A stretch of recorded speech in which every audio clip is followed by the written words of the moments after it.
Bonjour. Alors, comme pour la présentation précédente, je ne suis pas le responsable scientifique du PESGA Roseau. Jérôme Labanowski, qui est responsable, ne pouvait pas être présent et s'excuse. Donc, je vais vous présenter donc, le programme PESGA Roseau, donc ressources en eau en Nouvelle-Aquitaine. Quelle eau pour 2 jours. Alors, le statut actuel du PESGA, donc c'est tout récent. Donc, il a été approuvé par la région fin septembre lors de la commission permanente. Donc, la période d'éligibilité court du 1er octobre 2025 jusqu'à 2030, donc pour une période de 5 ans. On est actuellement en phase de conventionnement entre la région et les établissements, avec une réunion de lancement officiel qui est prévue, alors qui n'est pas encore programmée, mais qui est prévue début 2026. Donc certains projets sont prêts à 100% en termes de financement, d'autres sont en phase de consolidation et d'autres en recherche de cofinancement. Alors je ne vous ai pas refait un bilan des qualités des masses d'eau, hein. On en a parlé un petit peu en introduction. Donc ce qui est sûr, c'est qu'on a un contexte de fragilisation de la ressource en eau. Et donc le PESGA Roseau entend mieux comprendre ces réalités et ces enjeux en termes de quantité et de qualité des masses d'eau, identifier des leviers d'action adaptés et contribuer à la mise en place de stratégies de gestion durable et résiliente de ces ressources en eau. Donc on a identifié 3 défis. Un premier défi concernant plutôt la production de connaissances sur ces masses d'eau, afin de mieux comprendre les socio-éco-hydrogéosystèmes régionaux. Un deuxième défi concernant l'évaluation de solutions adaptées. Donc l'idée est d'outiller des choix stratégiques et opérationnels. Et enfin, un troisième défi autour de la diffusion des connaissances pour nourrir l'action territoriale afin de réduire le fossé entre scientifiques, universitaires et acteurs du territoire.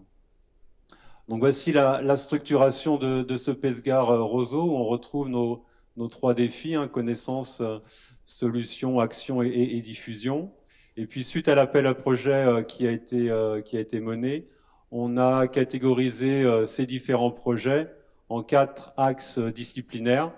Donc un premier axe écosystème aquatique, un deuxième axe qui s'intéressera plutôt à la qualité de l'eau et aux micropollutions, un axe 3 sur l'hydrogéologie et avec un aspect plus quantitatif. Et enfin, un axe 4 qui va concerner plutôt les usages de l'eau, les acteurs et l'adaptation des territoires. À cela s'ajoute un axe sur la coordination scientifique et puis un axe plus aval sur la valorisation et le transfert des connaissances. Donc à l'heure actuelle, on a une centaine de chercheurs et enseignants-chercheurs impliqués dans ce PESGA, 29 actions de recherche et plus d'une centaine d'acteurs socio-économiques impliqués à différents niveaux. Donc vous avez ici les partenaires avec 15 établissements partenaires. Donc on retrouve les universités de la région, les instituts de recherche comme le BRGM, l'INRAE, le CNRS bien évidemment, avec des partenaires qui sont cofinancés et d'autres qui ne sont pas cofinancés par la région. Vous avez également les laboratoires et les unités partenaires. Donc on va retrouver les universités de Poitiers, Limoges, Bordeaux, de Pau, etc. Alors au niveau des actions, alors je ne vais pas rentrer dans le détail de toutes les actions, des 29 actions. Très rapidement, les différents axes. Donc le premier axe sur les écosystèmes aquatiques. Donc ces écosystèmes aquatiques remplissent un certain nombre de fonctions écologiques qui sont également mises à mal compte tenu des pressions anthropiques et des impacts croissants du changement climatique. Donc là, on retrouve par exemple le soutien d'étiage, régulation des cycles biogéochimiques, réservoir de biodiversité, comme c'était le cas pour la présentation précédente. Et donc dans un contexte également de réglementation qui évolue avec le nouveau règlement européen sur la restauration de la nature qui rend obligatoire la mise en œuvre de mesures de réhabilitation. Donc différentes actions vont être menées sur ces écosystèmes aquatiques régionaux. L'idée donc c'est d'améliorer la compréhension fine de ces trajectoires écologiques, passées, présentes et futures des écosystèmes, réaliser des diagnostics rigoureux des facteurs de stress et identifier les ruptures fonctionnelles que je vous ai présentées ici. Donc il y a deux sous-axes. Un premier sous-axe qui correspond plutôt à la production de connaissances fondamentales, donc avec différents sites d'études. Donc on retrouve la baie de La Rochelle, par exemple, ici, les lacs, les grands lacs de la région, avec différents laboratoires partenaires. Le deuxième sous-axe concerne plutôt la mise en œuvre de solutions donc, pour la restauration. Donc on retrouve des actions, par exemple, sur l'estuaire de la Gironde. On retrouve également des actions sur les lacs du littoral aquitain avec des solutions fondées sur la nature. Donc par exemple ici, évaluer l'impact de la restauration passive, la dépoldarisation sur les écosystèmes aquatiques estuariens, ou la protection des berges par de la revégétalisation. Au niveau du deuxième axe, donc là qui va concerner plutôt la qualité de l'eau et l'étude des micropolluants, essentiellement micropolluants organiques, mais également micropollution minérale. Donc là, l'idée, c'est plutôt de comprendre ces sources de pollution, travailler sur le devenir et la transformation de ces micropolluants, à la fois dans l'environnement, mais également lors des traitements. Donc là, le deuxième sous-axe va concerner plutôt le développement de solutions de traitement innovantes, que ce soit au niveau de la production d'eau potable ou au niveau des stations d'épuration. Avec un cortège de molécules qu'on va retrouver ici. Donc je vous en parlais, donc micropollution métallique, micropollution organique avec des molécules que vous connaissez certainement. On va retrouver les PFAS, les résidus pharmaceutiques, pesticides et métabolites, avec différents sites d'études. Je vous présenterai une carte en fin de présentation. Voilà, on a vraiment tout le territoire qui est couvert, en allant du sud de l'Aquitaine avec le Pays Basque jusqu'à la Charente et la Vienne. Pour le deuxième sous-axe, donc là, c'est d'évaluer des solutions de traitement, donc à la fois pour des applications en eau potable ou en eau usée urbaine, avec des technologies conventionnelles, on va dire, ou des technologies un peu moins conventionnelles, comme l'utilisation de Metal Organic Framework, des éolites, ou de la photolyse par lumière pulsée, ou de l'électro-oxydation anodique pour le traitement des PFAS. Au niveau du troisième axe, donc là plutôt un axe qui va s'intéresser aux aspects quantitatifs, à la fois sur les eaux de surface et les eaux souterraines. Donc l'idée, c'est d'étudier un petit peu ce continuum entre eaux de surface et eaux souterraines, avec des problématiques d'infiltration, de recharge de nappe, et également des problématiques d'inondation.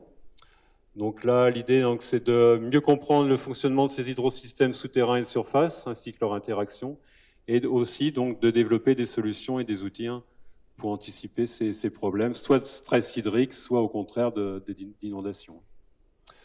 Donc là, premier sous-axe sur toujours la connaissance, connaissance de ces systèmes hydrogéologiques, avec des actions réalisées sur l'ensemble de la région, ou avec des sites particuliers comme ici le SEH à Poitiers. Donc avec des thématiques comme l'étude de l'évaporation, des problématiques de gestion de la ressource en lien avec des gouvernances, les ressources en eau disponibles pour l'agriculture sans irrigation. Un deuxième sous-axe où là on va plutôt étudier les risques hydrologiques afin de mieux comprendre et d'anticiper les pressions qui peuvent s'exercer sur ces cours d'eau, donc avec des études sur les microplastiques, l'effet de la réouverture de bras morts d'anciennes anastomoses, ou l'évaluation de l'effet d'une restauration des plaines d'inondation en zone périurbaine, avec des travaux qui sont réalisés donc soit à l'échelle laboratoire, ou soit sur des sites particuliers comme le fleuve Charente. Enfin, pour terminer, un axe plus sociologique, on va dire, qui va traiter des usages, voire des tensions d'usage, issues des de ces différents usages avec des applications pour l'agriculture ou la sylviculture et des utilisations de l'eau pour les usages avec les services d'eau potable.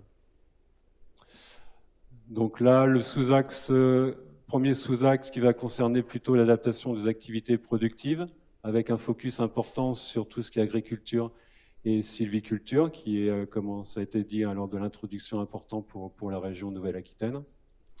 Donc là, avec l'utilisation des eaux pour la lutte incendie, l'utilisation des eaux également pour tout ce qui est drainage en forêt. Et puis un dernier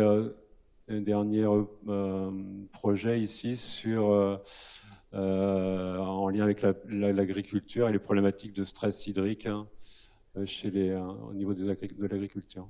Enfin, pour terminer, le dernier sous-axe qui concerne l'adaptation des usages et les services d'eau potable avec deux projets. Donc un premier projet réalisé sur les différents campus universitaires de la Nouvelle-Aquitaine afin d'analyser les usages de l'eau, tester différentes stratégies de sobriété. Au final, vous voyez que vous avez ici l'ensemble des sites d'études, donc 60 sites d'études qui sont envisagés sur le territoire néo-aquitain dans les différents axes. Alors la cartographie est encore partielle parce que certains sites ne sont pas encore complètement déterminés. Et puis il y a des projets qui sont pas forcément sur des sites particuliers. Enfin, pour terminer, l'axe 5 de valorisation, de transfert et diffusion. Donc l'idée, c'est de diffuser au maximum les résultats issus du PESGAR, donc à la fois via la valorisation scientifique, on va dire classique, mais également sur tout ce qui est grand public, via de la culture et de la médiation scientifique, via également les partenaires publics locaux, bien évidemment, la région, les centres de transfert et puis les industriels et la filière avec différents moyens, comme des webinaires, des journées comme on a aujourd'hui, par exemple. Donc voilà pour la présentation de ce PESGAR eau qui débute donc pour 5 ans d'activité.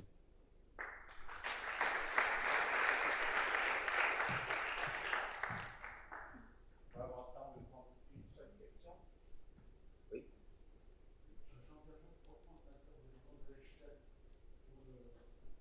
Juste un instant que Nico arrive. Merci. Oui, Jean-Pierre Georges pour France Nature Environnement, Nouvelle-Aquitaine. Dans l'axe 1 sur les micropolluants, égalité de l'eau, vous avez en sous-axe notamment la recherche sur les traitements. Alors je sais pas, voilà. Mais oui, la recherche éventuellement sur une agriculture différente qui utiliserait éventuellement, et vont avoir aussi pour l'industrie, qui utiliserait éventuellement moins de pesticides, moins de pollution, qui créerait moins de pollution.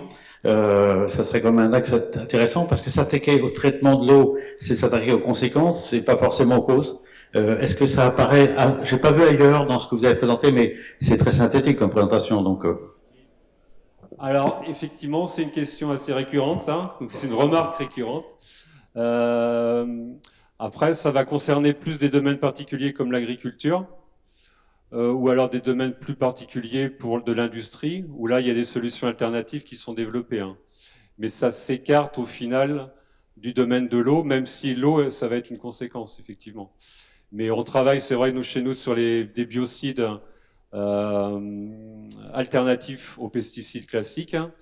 Mais c'est vrai que c'est pas quelque chose qui a été introduit ou suite à l'appel à projet qu'on a pu faire. Donc,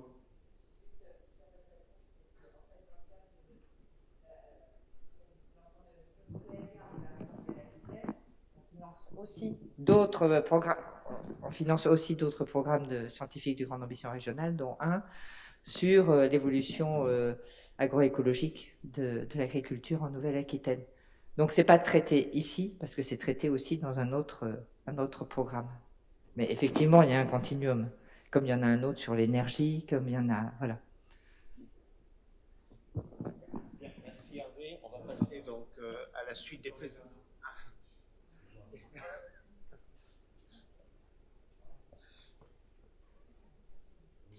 Merci Hervé, oui, désolé de reprendre la parole. J'ai rien vu sur la microbiologie. Tu as parlé beaucoup de micropolluants Si, il y a un petit quelque chose sur la physico-chimiques. Et comme on sait que en région Nouvelle-Aquitaine, on a de gros problèmes liés aux baignades cyanobactériques, par exemple, mais il y a aussi l'Otropsis sur la côte basque qui commence à poser un certain nombre de problèmes. On a quand même quelques labos de microbiologie dans le paysage de la recherche académique ici. Ça paraît pas, mais peut-être parce que tu n'as pas insisté. Alors, il y a un projet, effectivement, sur les aspects microbiologie et l'influence des micropolluants sur l'augmentation de la virulence bactérienne. Mais c'est vrai qu'il n'y a pas beaucoup de projets sur la microbiologie. Alors, tout n'est pas dans le PESGAR, hein. Il se fait beaucoup de choses dans les laboratoires de recherche en Nouvelle-Aquitaine qui sont à côté du PESGAR. Donc là, le PESGAR, c'est un projet qui permet de travailler en commun, parce que l'idée, en fait, hein, c'était de travailler en commun entre différents établissements. Donc là, vous avez par exemple Pau et Limoges, Poitiers et Pau, etc. Mais il y a beaucoup d'autres projets qui se font en laboratoire qui ne sont pas intégrés ici dans le PESGAR, bien évidemment. Alors l'enveloppe financière, c'est 2,4 millions apportés par la région. Au total, c'est 14 millions quand on met nos salaires, entre guillemets, voilà, des collègues. Voilà à peu près l'enveloppe. Et donc là, il y a des discussions avec des cofinanceurs, en particulier les agences de l'eau, qui vont contribuer. Donc l'idée, c'est de retrouver un 2,4 millions également de cofinancement. On n'en est pas loin. Ça avance. Oui. Et peut-être qu'il n'y a pas ou peu de microbiologie dans le PSGAR finalisé parce qu'il y a eu peu ou pas de propositions à l'initialisation. Oui, c'est ça. En fait, on a travaillé à partir des propositions qui nous ont été faites. Hein. Oui, il y avait une question là, je crois. Ouais, très rapidement alors. Sophie Bagagem, je suis directrice du Forum des mers Atlantiques. On est un établissement public donc qui aide à la préservation, la restauration des zones humides. On s'intéresse notamment à la fonction hydrologique d'une zone humide pour mieux la caractériser. Vous n'avez pas parlé des zones humides, mais j'imagine qu'elles font partie du projet. Est-ce que ce projet il est encore ouvert? Est-ce que ça nous intéresse, nous? Est-ce qu'on pourrait discuter pour essayer de s'associer ou participer au projet? Alors, c'est ouvert encore, oui, mais après, l'idée, c'est de se greffer quand même à des projets qui existent. Donc, par rapport à ce qui existe, faut voir si les sites vous concernent ou pas. Après, il peut y avoir de nouveaux sites qui peuvent être ouverts également. Je ne sais pas si vous êtes ces zones humides générales ou ces zones humides... Oui. Ok. Alors je sais qu'il y a des choses sur les mares en Gironde, je ne sais plus où ça se trouve.